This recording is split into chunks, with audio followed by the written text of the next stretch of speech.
bienvenue sur la chaîne Comment faire, votre chaîne de partage d'informations sur l'immigration pour le Canada, la motivation personnelle, l'entrepreneuriat et les conseils de vie. Alors déjà, je m'excuse un peu, ça fait un moment que j'ai pas publié, mais il faut dire qu'au Canada, il y a beaucoup de choses à faire, beaucoup d'activités et on est beaucoup occupé.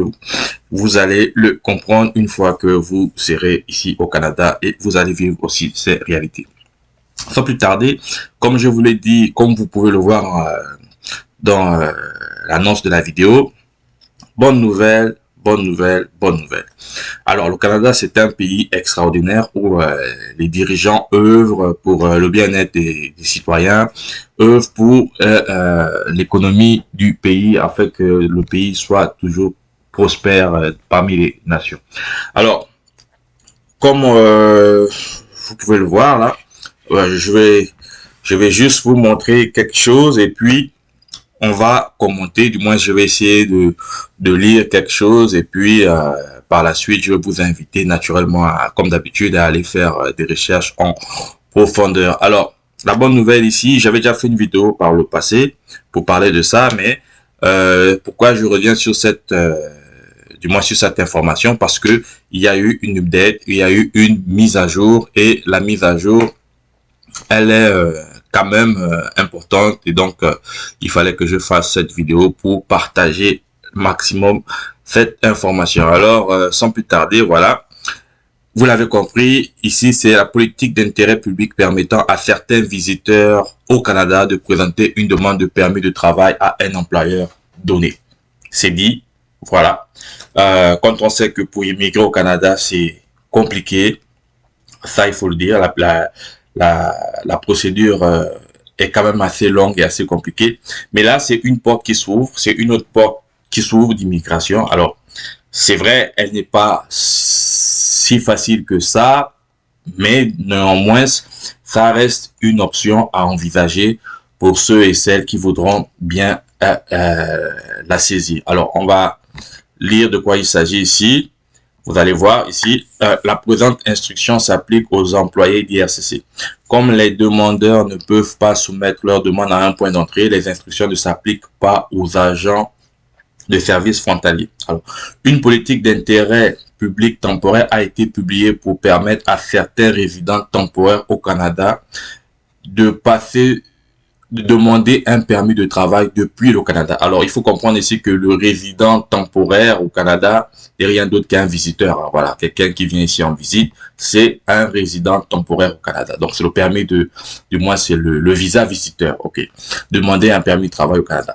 Bien que tous les résidents temporaires puissent demander un permis de travail à un employeur donné en vertu de la politique d'intérêt public, seuls ceux qui détenaient un permis de travail au cours des 12 derniers mois peuvent demander une autorisation intermédiaire de travail. Ça, c'est autre chose. Maintenant, vous, ce qui vous concerne, c'est ici, là, voilà, vous allez voir. Cette politique d'intérêt public a pris effet le 24 août 2020. Donc, c'est en 2020 qu'ils avaient fait cette loi, cette politique d'intérêt public, et elle prenait fin normalement le 28 février 2023. Voilà. Les critères d'admissibilité ont été élargis de façon à permettre à tout visiteur, voyez-vous, c'est quelque chose, du moins c'est quelque chose de formidable. Alors voilà, je vais surligner ça ici pour que la plupart des uns puissent comprendre de quoi il s'agit. Voilà, on va mettre ça comme ça, ok, c'est plus visible.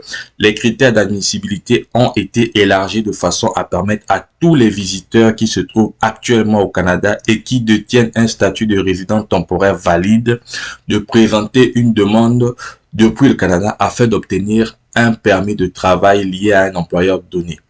Peu importe le moment de leur arrivée au Canada, la politique d'intérêt public est prolongée jusqu'au 28 février 2025.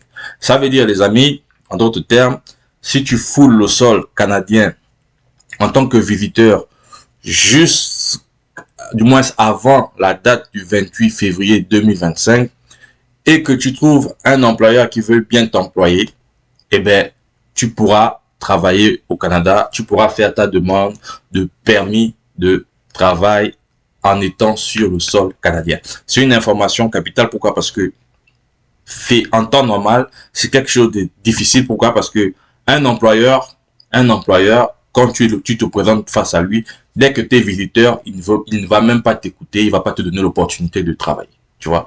Mais par contre, avec cette loi, tu présentes à l'employeur, s'il est intéressé par ton profil, cette loi lui permet de te fournir, de te donner je vais dire quoi, voilà, de t'offrir, voilà, on va dire, de te donner un emploi. Donc, du coup, il va te donner un contrat de travail. Et voilà, avec ce contrat de travail, du moins cette offre d'emploi, comme on dit, ouais, c'est l'offre d'emploi. Effectivement, il pourra te faire une offre d'emploi. Il faudra que cette offre d'emploi soit d'une durée minimum de 6 mois. Donc, il faudra que ce soit 6 mois. L'idéal pour toi, c'est d'avoir au moins 12 mois. Donc, un contrat de travail de 12 mois, au moins, tu peux appliquer pour ton permis de travail et tu pourras travailler pendant l'année en question au Canada. Et les amis, c'est très important. Pourquoi? Bon, là, je veux juste regarder, on va revenir par la suite, je veux juste regarder les objectifs. Voilà, on va mettre les objectifs. Hein. La présente politique d'intérêt public permet aux étrangers admissibles ayant un statut de résident temporaire valide en tant que visiteur de présenter une demande de permis de travail appuyée par une offre d'emploi depuis le Canada. C'est ce que je disais tout à l'heure tantôt. Aux étrangers admissibles d'obtenir un permis de travail même s'ils ne sont pas conformés à certaines conditions de résidence temporaire. Voyez-vous, c'est ça que je suis en train aussi d'expliquer.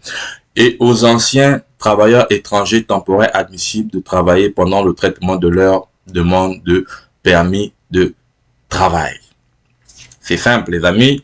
Je vous invite donc à aller lire. De toute façon, je vais mettre ce lien en barre de description de la vidéo.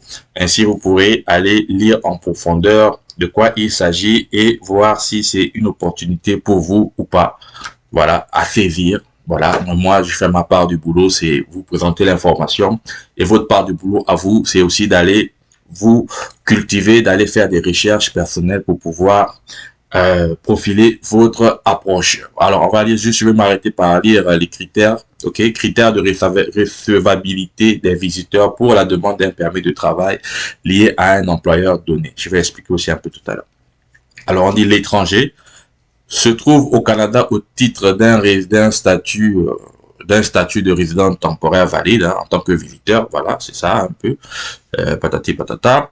2. À présenter une demande de permis de travail à un employeur donné au moyen du formulaire IM 5710.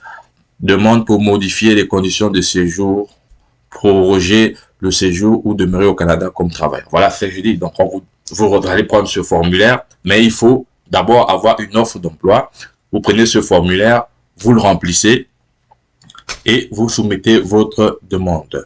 Et demeurer au Canada avec un statut valide depuis la présentation de la demande et à l'intention de rester au Canada pour toute la durée du traitement de sa demande. OK? À présenter sa demande au plus tard le 28 février 2025. C'est la date butoir de cette loi. Peut-être qu'en 2025, février 2025, après ils vont peut-être la proroger de nouveau ou tout simplement l'annuler. Mais du moins, l'information capitale, c'est que de cet instant jusqu'à février 2025, le 28 février 2025, ça laisse grosso 2 ans. Donc, si tu as l'opportunité de venir au Canada dans ces 2 ans, de trouver un employeur qui veut bien t'employer, tu peux aller présenter une demande. Alors, ce qui est très important dedans, il faut savoir que derrière ça, il faut comprendre qu'une fois que tu travailles au Canada, si tu as travaillé 12 mois consécutifs au Canada, tu as la possibilité d'appliquer pour la résidence permanente. C'est très important, voyez-vous. Tu peux venir en tant que visiteur, tu fais ta demande, tu travailles 12 mois, tu demandes une nouvelle, voilà, si ton employeur est satisfait de tes conditions de ton travail, tu pourras avoir une prolongation de contrat de travail avec lui. Mais à l'instant T où tu as fait tes 12 mois, tu peux appliquer pour la résidence permanente. Et appliquer pour la résidence permanente depuis le Canada, c'est bien plus facile que de l'appliquer depuis l'extérieur du Canada. Alors, vous comprenez, vous êtes déjà dans le Canada, vous êtes en train de travailler dans le Canada et du coup, c'est que du bonheur. Alors les amis, c'était ma part ma part, hein, j'ai fait ma part là, et je vous invite donc à aller sur le lien. C'est de toute façon c'est assez édifiant, c'est bien édifié. Vous pouvez aller regarder lire tous les différents onglets et puis vous informer davantage sur la loi en profondeur et voir qu'est-ce que vous pouvez faire pour cela. Alors 2023 commence bien les amis. Je vous invite donc à partager la vidéo, à liker, laisser des commentaires aussi. Ça peut aider dans votre entourage aussi. Moi, je vous dis à très bientôt pour une prochaine vidéo. Je vous remercie d'avoir suivi cette vidéo. Merci à tous ceux qui se sont abonnés jusqu'à cette heure à la page. On continue. D'autres informations viendront par la suite. Du coup, je vous dis de passer une excellente journée.